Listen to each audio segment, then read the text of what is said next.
आज बेटी पहाड़ की श्रृंखला में भाग 2 लेकर आया हूँ।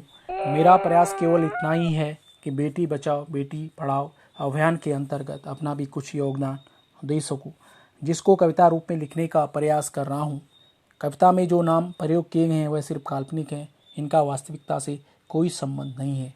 बेटी पहाड़ की भाग 2।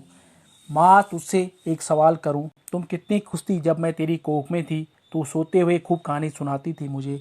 माँ, फिर मेरे जन्म पर क्यों थी उदास तू? रोज़ मुझसे रात को बातें करती, नन्ही परी मेरी जान मुझे कहती, कोख पर हाथ लगाकर कहती सो जा मुझे नींद आ रही है, और मैं सो जाती। माँ, फिर मेरे जन्म पर क्यों थी उदास तू? माँ, तू जब सुबह उठी तो मैं भी तेरी कोख में उठ गई। तेरे चेहरे की मुस्कुराहट देख मैं भी मुस्कुरा गई। माँ, फिर मेरे जन्म पर क्यों थी उदास तू? अचानक तेरे कमरे की ओर अनजान सी आहट सुनकर मैं डर गई, सहम गई। तेरी कोख में एक अनजाने डर से घबरा गई। तेरी कोख में मेरी धड़कनें तेज हो गई। तेरी कोख में फिर तूने अपनी कोख पर हाथ रखा और धीरे से कहा, मैं हूं ना। माँ, फिर मेरे जन्म पर क्यों थी उदास तू? तभी दादी की आवाज़ गूंजी कानों में, बहू उठ गई क्या? नाश्ता तैयार कर जल्दी से, डॉक्टर से समय मिला है बड़ी मुश्किल से।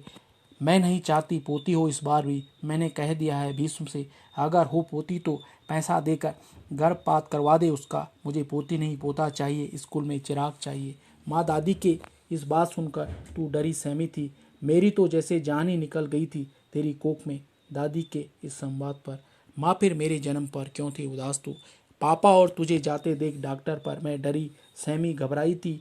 कहीं इस बार भी तू मूर्ति बनकर मेरी जान गंवाएगी। पापा ने पूछा, जानवी क्यों है उदास तू? माँ बोली, फिर अगर बेटी हुई? पापा चिल्लाकर बोले, मुझे बेटी नहीं बेटा चाहिए। माँ, मैं फिर डर गई तेरी कोख में। करी जांच डॉक्टर ने जैसी, पता चला मैं बेटा नहीं बेटी हूँ। यह जानकर घबरा गई माँ। जब तूने पूछा उससे सब ठीक है, घबरा कर बोला, जानवी इस बार भी बेटी है आपकी कोख में। भीष्म ने कहा हुआ है, अगर बेटी है जानवी की कोख में, मार दो उसे पहले की तरह कोख में। माँ, तू तब खूब रोई। तेरे अंदर एक अनजान शक्ति देखकर मैं घबरा गई। डॉक्टर से बोली, कितना पैसा लेता है तू इस जघन्य अपराध का? डॉक्टर रूप होता है भगवान का। माँ डॉक्टर के पांव पकड़कर बोली, तू मेरी नन्ही जान को बख्श दे, बदले में मेरी सारी धन दौलत ले ले, मैं इसके बिना मर जाऊंगी। एक नहीं दो जानों का पाप लगेगा तुझको। इतने कहते कहते मूर्छा आ गई तुझको। माँ, मैं समझ गई मेरे जन्म पर क्यों थी उदास तू। माँ, मैं समझ गई मेरे जन्म पर क्यों थी उदास तू।